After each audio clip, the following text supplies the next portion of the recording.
رئيس الفيفا يعلن عن مفاجأة كبرى بتولي فوزي لقجع رئاسة الكاف الإفريقي، ويعلن رسمياً افتتاح كأس العالم في المغرب بدلاً من إسبانيا، ويؤدب الجزائر والسنغال. شاهد ماذا قال.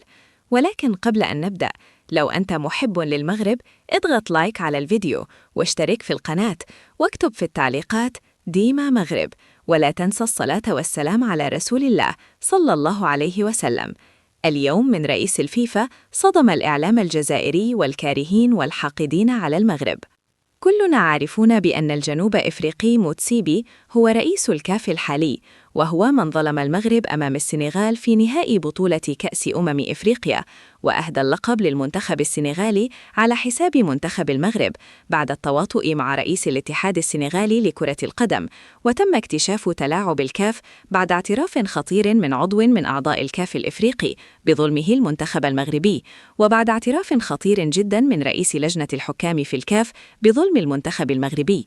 كل الأطراف المعنية في هذا الأمر اقتنعت على ظلم المغرب أمام منتخب السنغال، واللي كان متواطئاً مع منتخب السنغال، واللي ساهم في سرقة اللقب من المنتخب المغربي هو رئيس الكاف الفاسد المرتشي الكاره أو الحاقد على المغرب. اليوم رئيس الفيفا فجر مفاجأة صدمت الإعلام الجزائري. رئيس الفيفا، تخيلوا معي اليوم، قال: أنا أرشح وبقوة فوزي لقجع لرئاسة الكاف الإفريقي. قبل ما أستكمل لكم تصريحات رئيس الفيفا، اللي أنا عايزة أقول لحضراتكم بأن فوزي لقجع من قبل كان مرشحاً وكان متفوقاً على رئيس الكاف الحالي، وكان الأقرب في النسخة الأخيرة بأنه هو يتولى رئاسة الكاف، ولكن فوزي لقجع هو الذي رفض هذا المنصب لما شاف الإعلام الجزائري وبعضاً من الكارهين للمغرب طلعوا واعترضوا على تولي المهمة، فانسحب رغم أنه كان متفوقاً على رئيسة الاتحاد المصري لكرة القدم هاني أبو رضا، وعلى رئيسي الاتحاد التونسي والجزائري وليد صادق. ولكن لقجع هو من قرر أن ينسحب من هذا المنصب بعدما شاف اعتراضاً كبيراً من الجزائريين.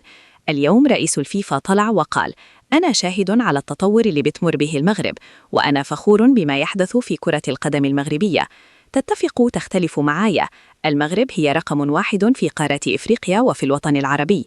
ويكفي أيضاً تصريحات اليوم رئيس الفيفا لما طلع وقال بأن المغرب هي اللي حتفتتح بطولة كأس العالم 2030، بعدما الإعلام الجزائري كان يروج بأن المغرب بتمر بمشاكل وما ينفعش بطولة كأس العالم يتم افتتاحها في المغرب. لا، اليوم رئيسها طلع وقالها صريحة: افتتاح بطولة كأس العالم 2030 في المغرب، بعدما شفنا كوارث بتحصل في إسبانيا في الفترة الأخيرة. إسبانيا كل مباراة بنشوف كارثة، ومن كم يوم شفنا غرق لملعب برشلونة، واحد من أكبر ملاعب العالم. المغرب سادة دلوقتي تفوقت على الجميع. المغرب بلا شك هي رقم 1 في البنية التحتية، أفضل ملاعب في المغرب، أفضل فنادق موجودة في المغرب. فالمغرب لها فضل كبير جدا على تطور واسم وشهرة أفريقيا في السنوات الأخيرة. فالنهاردة لما رئيس الفيفا يطلع ويقول بأن المغرب هي اللي حتفتتح كأس العالم، المفروض إحنا كلنا كعرب نقف بجانب المغرب، لأن تتفق تختلف معايا. المغرب هي رقم 1 في قارة إفريقيا، غصباً عن أي واحد جزائري، غصباً عن أي واحد مصري، غصباً عن أي واحد كاره للمغرب. المغرب يا سادة هي رقم 1 في قارة إفريقيا وفي الوطن العربي، وأفضل بنية تحتية، وأفضل ملاعب، وأفضل فنادق، وأفضل طرق، وأفضل أندية، وأفضل منتخبات، وأفضل لاعبة محترفين في أوروبا من المغرب. اليوم رئيس الكاف طالع بيعتذر وبيقول لك: أنا عارف إن المغرب الظلم أمام السنغال، أنا بقول لك اعتذارك مرفوض. بعدما تمت إقالته طالع يقول لك إن أنا ظلمت بأن هرجع حق المغرب. لا، إحنا مش عايزين حق المغرب يرجع، إحنا عايزين ننهي الفساد اللي موجود في قارة إفريقيا. والله العظيم 3، خسارة كبيرة جدا منتخب عظيم زي منتخب المغرب يلعب في قارة فاسدة، في قارة ما بتعرفش غير التدليس والرشاوي والفساد والمجاملات. البطولات يا سادة، حفضل أقولها دائما وأبدا، في قارة إفريقيا بتحسم خارج الملعب وليس داخل الملعب. وللأسف المغاربة ما بيعرفوش يعملوا الكلام ده. المغاربة بيلعبوا بنزاهة وبشرف وبياخدوا بطولات بتعبهم، فعشان كده المغرب بقاله 50 سنة مش قادر ياخد بطولة إفريقيا. ده ردا بس على المصريين وعلى الناس اللي بيقولوا لك إزاي المغرب أفضل منتخب ومش قادر ياخد البطولة.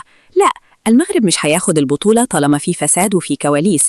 المغرب وفر العدالة للجميع، خلي الحكام يبقى على قدر المسؤولية.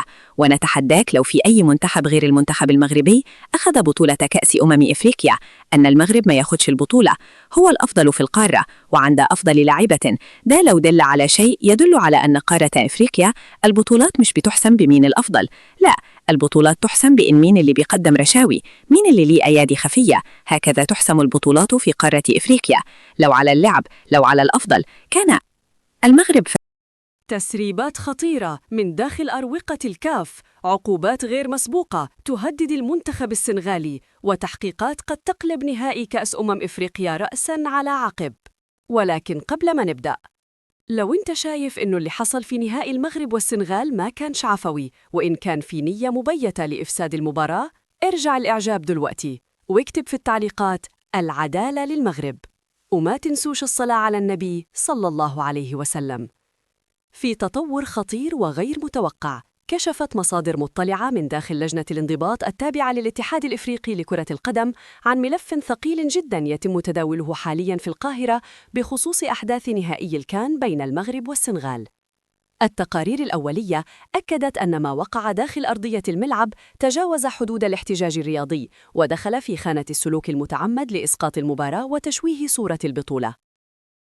مصادر الكاف تتحدث عن سلوك عدواني غير مبرر من مدربي المنتخب السنغالي وضغط مباشر على الحكم وفوضى صاحبة تنفيذ ركلة الجزاء انتهت باقتحام الجماهير لأرضية الملعب في مشهد وصف داخل الكاف بالفضيحة القارية. لكن الأخطر هو ما تم تداوله حول تقرير الحكم.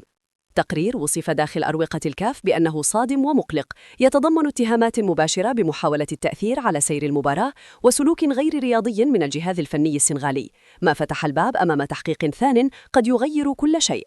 وهنا نفهم لماذا.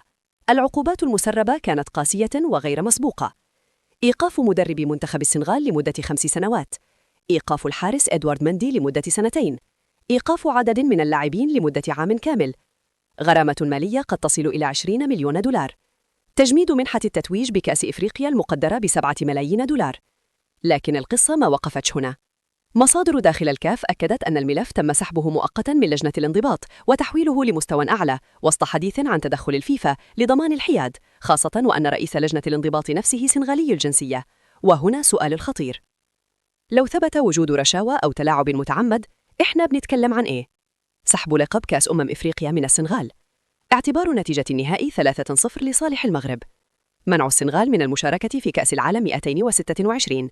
سيناريوهات ثقيلة لكنها مطروحة على الطاولة. في المقابل، المغرب كان موقفه واضح. شيبو في تصريح قوي قالها صراحة: المغرب لا يبحث عن الكأس ولا يشرفه أن يستعيد لقباً بعد أن دنسته الفوضى، ما نريده هو العدل فقط ومحاسبة كل من حاول إفساد هذه التظاهرة. تصريح هز مواقع التواصل وتناقله المغاربة بقوة. الغريب خروج بعض الأصوات الإعلامية للدفاع عن المنتخب السنغالي وعلى رأسهم خالد ياسين بتصريحات اعتبرها كثيرون مستفزة وفي توقيت خاطئ، خاصة تبريره لتأخير الانسحاب وتحميل الحكم وحده المسؤولية. وفي الجهة الأخرى اتحادات إفريقية تهدد بالانسحاب تضامنا مع السنغال في خطوة اعتبرها متابعون ابتزازا صريحا للكاف. أما سياسيا فالصورة مختلفة تماما. العلاقات بين المغرب والسنغال في أفضل حالاتها، رئيس الوزراء السنغالي زار المغرب واتفاقيات وقعت ورسائل تهدئة واضحة،